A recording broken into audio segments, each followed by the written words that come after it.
Hello learner, स्वागत है आपका आपके अपने यूट्यूब चैनल नॉलेज आर्ट्स में। आज हम सिलेबस के अंतर्गत यूनिट बॉ, जिसमें यामिनी राय, रविन्द्रनाथ टैगोर, गगनेन्द्रनाथ टैगोर, नंदलाल बोस, अमृता शेरगिल, कोलकाता ग्रुप व पैग व शिल्पी चक्र है।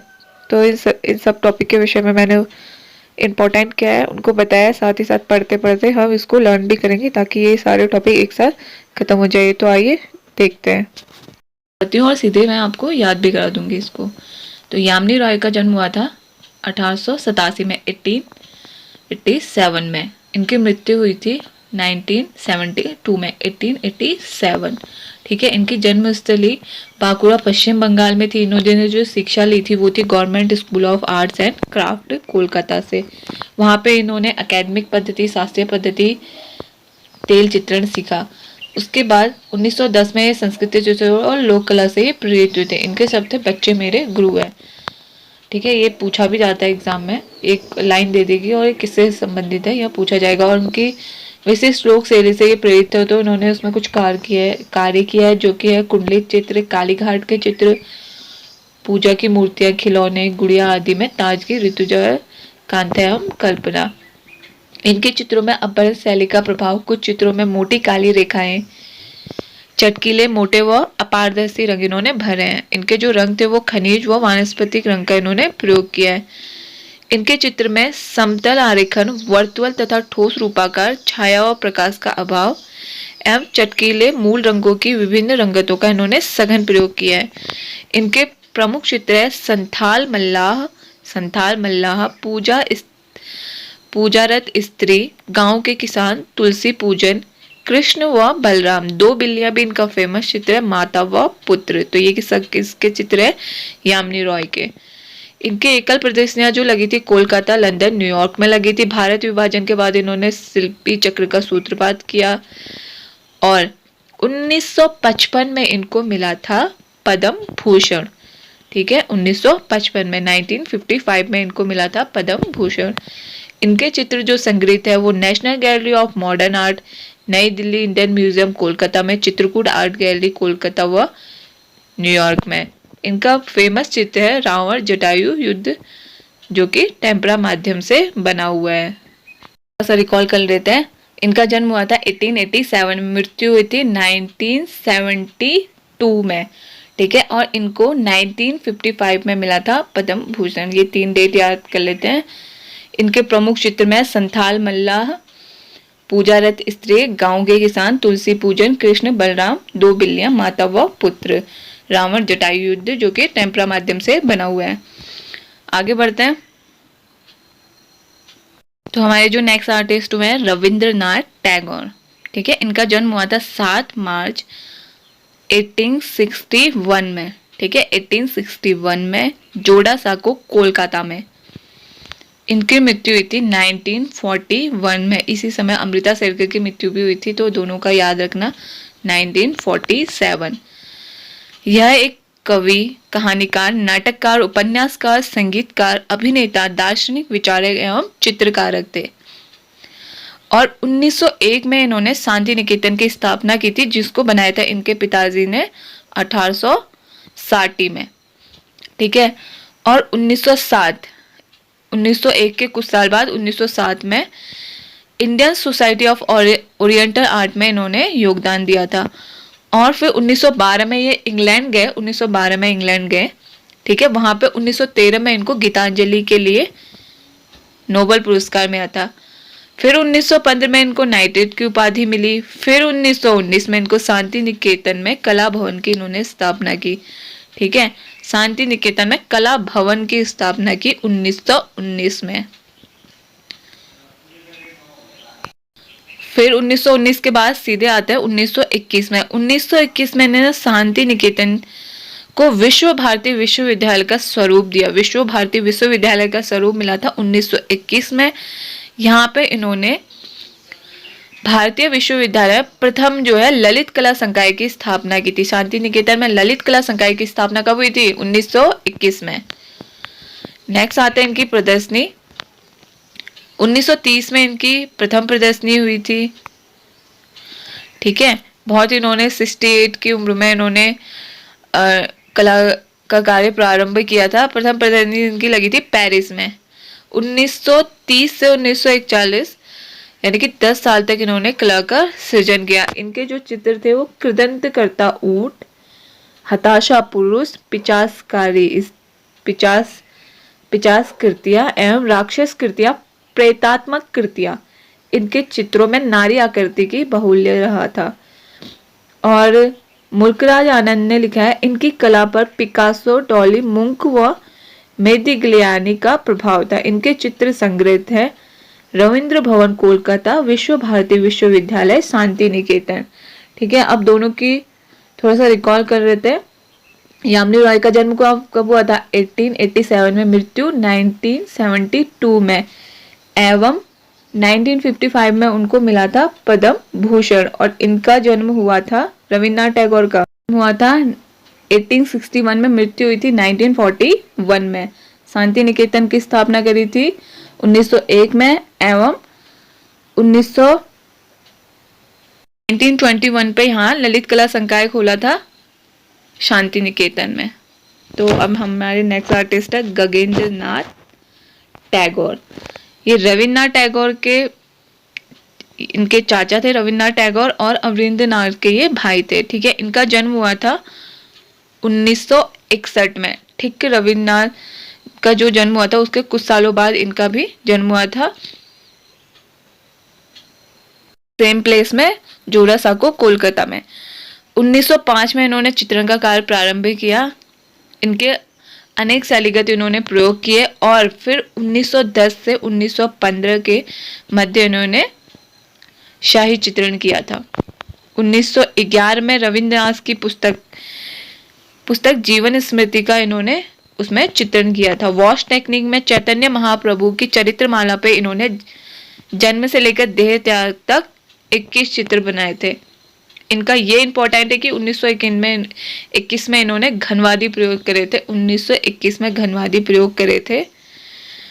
और 1922 में स्टेला क्रैमरिस ने रूपक पत्रिका में अपने लेख में इनके बारे में लिखा था कि आप एक भारतीय घनवादी कलाकार हैं। कौन? गगनेंद्र नाथ टैगोर। इनके चित्र हैं जिसमें घनवादी प्रयोग दिखता है। Temple cubistics, city in the light, Dwarikapuri, the spirit of the dawn, meeting in the stairs. ठीक है, और इन्होंने कैरिकेचर्स का भी इन्होंने चित्र बनाया था 1917 में, जो कि बनाया था लिथोग्राफी से। इसमें हास्य व्यंग्य प्रदर्शित होता है। इसके दो खंड थे, एक तो था विरूप वज्र, दूसरा अद्वैत लोक। और इन्होंने बाल साहित्य भोदोर बहादुर भी लिखा था। इनका प्रसिद्ध चित्र है जादूगर। नेक्स्ट हमारे आर्टिस्ट है नंदलाल बोस। ठीक है, नंदलाल बोस जो है 1882 में खड़गपुर बिहार में पैदा हुए थे। 1882 में खड़गपुर बिहार में पैदा हुए थे। इनसे बड़े कौन थे? 1887 में जो पैदा हुए थे यामिनी रॉय। ठीक है, इनकी मृत्यु हुई थी 1966 में। ये शिष्य थे अमरिंद्रनाथ टैगोर के, और जो इनकी शिक्षा हुई थी वो government school of art Kolkata में हुई थी। इन्होंने अजंता के भित्ति चित्र की अनुकृति की है, जहाँ से इन्होंने फ्रेस्को पद्धति व उनकी लाइनिंग वगैरह सीखी। रविन्द्रनाथ टैगोर की कविताओं के लिए इन्होंने रेखा चित्र भी बनाए हैं। 1919 में इनको शांति निकेतन बुला लिया गया था रविन्द्रनाथ टैगोर द्वारा। ऐसा होता है कि वहाँ पे एक आर्ट टीचर रखना वहाँ पे कंपलसरी था, इसलिए उनको रविन्द्रनाथ टैगोर ने बुलाया था। और फिर 1922 में कला भवन का अध्यक्ष नियुक्त किया गया था। 1955 में इनको वहाँ से सेवानिवृत्ति मिली। फिर 1922 में इन्होंने बाघ गुफा चित्रों की अनुकृति बनाई। फिर 1937 से 1938, ये मेन इंपॉर्टेंट है, याद रखना, 1937 से 1938 में इन्होंने फैजपुर व हरिपुरा के अखिल भारतीय कांग्रेस अधिवेशन के पंडाल का अलंकृत किया था। तो ये भी आता है कि हरिपुरा के अखिल भारतीय कांग्रेस के पंडाल किसने अलंकृत किए थे? तो वो थे आपका नंदलाल बोस। फिर 1939 में इन्होंने बड़ोदरा के कीर्ति मंदिर में भित्ति चित्र बनाए। फिर 1950 में, काफी साल बाद, इनको बनारस हिंदू विश्वविद्यालय से डिलिट की उपाधि मिली। ठीक है। फिर 1952 में 2 साल बाद इनको भारतीय विश्वविद्यालय शांति निकेतन से देशोत्तम की उपाधि मिली। उसके बाद 1954 में, ठीक है, इनको पद्म विभूषण मिला। 1955 में किसको मिला था? तो 1955 में मिला था यामिनी रॉय को, लेकिन उनको मिला था पद्म भूषण। और 1954 में नंदलाल बोस को मिला था पद्म विभूषण। ठीक है। 1963 में रविंद्र भारती विश्वविद्यालय कोलकाता से इनको डीलिट की उपाधि मिली। फिर 1965 में इनको एशियाटिक सोसाइटी द्वारा शताब्दी पदक भी मिला। इनका प्रसिद्ध चित्र था शिव सती। शिव सती चित्र नंदलाल बोस का सबसे फेमस चित्र था। 1908 में इनको Indian society of oriental art की पत्रिका में प्रकाशित हुआ। वह जापान की पत्रिका में भी इसका प्रकाशन हुआ था। इन्होंने वॉस टेक्निक से कुछ चित्र बनाए थे, जो कि है सती, सती का देह त्याग, शिव का विषपान, ये चित्र भी इंपॉर्टेंट है, शिव का विषपान नंदलाल बोस। भीम, एकलव्य, ये भी इनका फेमस चित्र है। कृष्ण व अर्जुन, काली, उमा, अहिल्या, यम सावित्री, लक्ष्मी, बुद्ध, गांधारी, दुर्गा, अर्जुन, पार्थ सारथी भी इनका फेमस चित्र है। भीम प्रतिज्ञा, वीणा वादनी, तूफान, जन सामान्य के इनके चित्र है। और संथाल जाति, संथाल जाति नंदलाल बोस, संथाल मल्लाह यामिनी रॉय। प्रतिक्षण बदलती प्रकृति, और इन्होंने जीव जंतु पर आधारित सृजन किए थे। वॉस टेक्निक के अतिरिक्त इन्होंने टेम्परा और टच पद्धति, भित्ति चित्रण की विधि, तकनीक, अनेक तकनीकों में भी इन्होंने कार्य किया है। और शांति निकेतन के जो स्टूडेंट थे और वहाँ के जो स्टाफ था वो उनको मास्टर मोशाय कह के बुलाते थे। ये क्वेश्चन आता भी है कि मास्टर मोशाय किसको कहते थे? नंदलाल बोस। ठीक है। और इनको कारु संघ की स्थापना, इनके द्वारा क्राफ्ट को भी चित्रण व मूर्ति कला के समकक्ष स्तर दिलाने का इन्होंने प्रयास किया। इन्होंने लगभग 10,000 चित्र बनाए। और डांडी मार्च इनका फेमस चित्र था, जो कि है लिनोकट से। एवं कला परंपरा, प्रकृति तथा संरचना पर इनकी जो कला थी वो आधारित होती थी। ये ऐसा मानते थे कि कला जो है परंपरा और प्रकृति तथा संरचना पर आधारित होती है।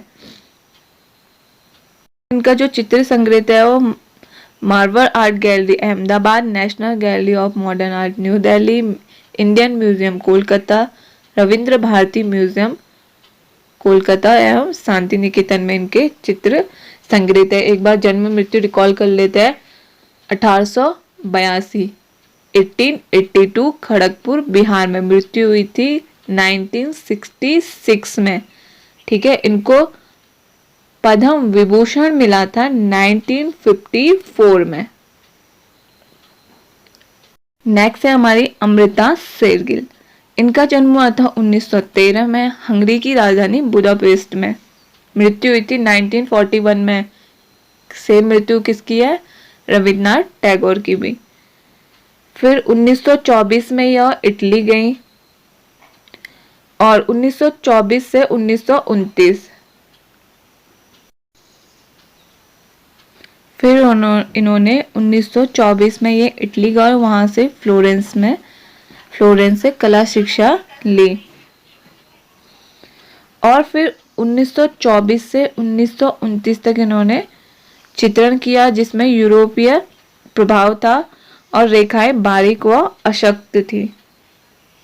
फिर 1929 में ये पेरिस गई और जहां पे इन्होंने ग्रॉस रोमियर तथा एकोल द बोजॉर से कला का अध्ययन किया और तेल रंग का प्रयोग किया। सेजा की शैली से इन्होंने गणनशीलता व सरलीकृत आकार, इनका प्रभाव देखने को मिला। और पॉल गॉगिंग की शैली से आदिम सरलता एवं वॉन गॉग की अभिव्यंजना शक्ति। तो एग्जाम में अमृता शेरगिल की चित्रकला पर किसका प्रभाव देखा जा सकता है? ऑप्शन में ये आ सकता है और आया भी था। तो सेजा, पॉल गॉगिंग, वॉन गॉग, तीनों में से कोई एक ऑप्शन में आएगा। तो इनका प्रभाव देखा गया। फिर 1935 में ये भारत वापस आई। यहाँ पे शिमला से शिमला में इन्होंने पर्वतीय कृषक आय व धसी आंखों वाले रिक्शा चालक एवं घर में झाड़ू लगाती हुई स्त्रियां का मुख्य विषय रहा था। और काल खांडेवाला का मत है कि अमृता की कला बंगाल शैली की प्रतिक्रिया है और मुल्कराज आनंदी इनको उच्च कोटि के प्रतिभाशाली व्यक्ति मानते थे। इनका फेमस चित्र है हिलमैन तथा हिल वुमेन, जो दिखाता है भूख की त्रासदी को कौन सा चित्र अभिव्यक्त करता है, तो हिलमैन तथा हिल वुमेन। कि ये पूछा भी जाता है कि भूख की त्रासदी का चित्र किससे संबंधित है। ठीक है, नेक्स्ट है इनका 3 बहनें। प्रत्येक नारी मुखाकृति किसी गहरे सोच में डूबी हुई है ऐसी दिखाई है। इनका जो ब्रह्मचारी चित्र है वह सामाजिक जीवन में धार्मिक रूढ़िवादिता को प्रदर्शित करता है। बालिका वधु अछूत बालिका सामाजिक असमानता में शोषण की व्यवस्था को दर्शाता है। अन्य चित्र है इनके सेल्फ पोर्ट्रेट, वधु का श्रृंगार, गणेश पूजन, कैमल्स, 2 वुमेन, स्टिल लाइफ, लाल काले हाथी भी इनका फेमस चित्र है। पहाड़ी स्त्रियां। ठीक है, इनके चित्र संग्रहित है National gallery of modern art new Delhi, Vivan Sundaram के व्यक्ति संग्रह में। अभी हाल ही में इनकी एक सबसे महंगी पेंटिंग भी बिकी थी, इस वजह से अमृता शेरगिल क्या है इंपॉर्टेंट हो जाती है। तो नेक्स्ट आते हैं हमारे लास्ट टॉपिक में कलकत्ता ग्रुप, पैक ग्रुप व दिल्ली शिल्पी चक्र। ठीक है, कलकत्ता ग्रुप की स्थापना हुई थी 1943 में और मुंबई पैक ग्रुप की स्थापना हुई थी 1947 में। अगर क्रम से लिखने को भी आ गया तो कलकत्ता ग्रुप, पैक ग्रुप, फिर दिल्ली शिल्पी चक्र। 1949 में हुआ था दिल्ली शिल्पी चक्र का बना था। और कलकत्ता ग्रुप की स्थापना प्रदोष दास गुप्ता व अन्य गोपाल घोष, निरोध मजूमदार, हेमंत मिश्र, पारितोष सेन, रथिन मिश्रा इनमें प्रमुख थे। कलकत्ता ग्रुप के इन कलाकारों ने कला का लक्ष्य अंतर्राष्ट्रीय होना तथा अन्यायोचित होना बताया था। एवं कालांतर में कुछ आर्टिस्ट और जुड़े, राम किक्कर बैश, गोवर्धन एश, अवनी सेन, सुनील माधव सेन इस ग्रुप में जुड़े। और फिर 1944 से 1945 में इस ग्रुप की प्रदर्शनियां मुंबई में की गई और बंगाल स्कूल की भावुकता से मुक्त होकर इन्होंने ग्रुप स्थापित किया था। और 1950 में तीसरी कला प्रदर्शनी इनकी लगी और बाद में कुछ और अन्य सदस्य जुड़े, जिसमें सत्येंद्र नाथ, गोपाल और अबुल बोस, समर घोष, विमल दास गुप्ता, दिलीप दास गुप्ता, हरेंद्र दास, प्राण कृष्ण पाल, कल्याण सेन, गोवर्धन एश, धीरेन्द्र ब्रह्मा आदि प्रमुख थे। तो सबसे मेन इसमें है प्रदोष दास गुप्ता, गोपाल घोष, निरोध मजूमदार, हेमंत मिश्रा, पारितोष सेन, रथिन मिश्रा ये प्रमुख थे। डेट पूछ सकता है या फिर क्रम से लिखने को आ सकता है या फिर इनके डेट का मिलान आ सकता है, तो तीनों में से कुछ भी आ सकता है। इनके संस्थापक भी आ सकता है। अब आते हैं पैक ग्रुप को देखते हैं। पैक ग्रुप की 1947 में कहीं पर सूजा कहीं पर आरा दिया हुआ है, तो तीनों ही ने मिलकर ये ग्रुप बनाया था। FN सूजा, KS आरा और SH रजा ने तीनों मिलकर इन्होंने ग्रुप बनाया था। बाद में कुछ अन्य सदस्य जुड़े, वो थे MF हुसैन, HA गौंडे, सदानंद बागरे। इनकी प्रथम प्रदर्शनी लगी थी 1949 में बॉम्बे आर्ट सोसाइटी द्वारा और उद्घाटन किया था मुल्कराज आनंद ने। संचार माध्यम से इनके ग्रुप का प्रचार भी किया था। फिर सूजा ने 1949 में portrait of progressive artist group का चित्रांकन भी किया था। इनकी दूसरी प्रदर्शनी लगी थी 1950 में, कलकत्ता ग्रुप के साथ लगी थी। वह अंतिम प्रदर्शनी लगी थी, तीसरी व अंतिम प्रदर्शनी लगी थी 1952 में। और कला को अंतर्राष्ट्रीय स्तर तक पहुंचाने में इस ग्रुप की महत्वपूर्ण भूमिका रही है। बाद में धीरे धीरे ये ग्रुप विघटन हो गया क्योंकि आरा, रजा और सूजा तीनों चले गए थे। ग्रुप छोड़ के। तो नेक्स्ट है दिल्ली शिल्पी चक्र 1949 में। कमल कृष्ण, के.एस. कुलकर्णी, धनराज भगत व बी.सी. सान्याल ने साथ मिलकर इस ग्रुप की स्थापना की थी। कमल कृष्ण, के.एस. कुलकर्णी, धनराज भगत व बी.सी. सान्याल। ठीक है। तो जो घोष मिश्रा इस टाइप के आएंगे वो कोलकाता के, और बाकी जो ये कंवल कृष्ण कुलकर्णी, धनराज भगत, बी.सी. सान्याल, तो इनको हम आराम से आइडेंटिफाई कर सकते हैं। और फिर अन्य सदस्य जुड़े इसमें वो थे हरकृष्ण लाल, के.सी. आर्यन, दमयंती चावला, दिनकर कौशिक, जयाप्पा स्वामी, श्रीनिवासन पांडे तथा ब्रिजमोहन भनोट।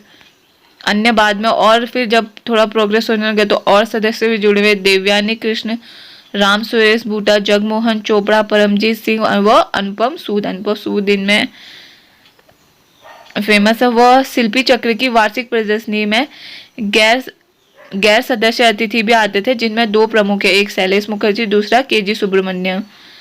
फिर शिल्पी चक्र का 1960 तक ये अधिक सक्रिय रही और इसके पश्चात यह शिथिल होती गई। तो आई होप कि आज का वीडियो आपको अच्छा लगा होगा। मेरे साथ वीडियो के अंत तक बने रहने के लिए थैंक यू। आपका दिन शुभ हो।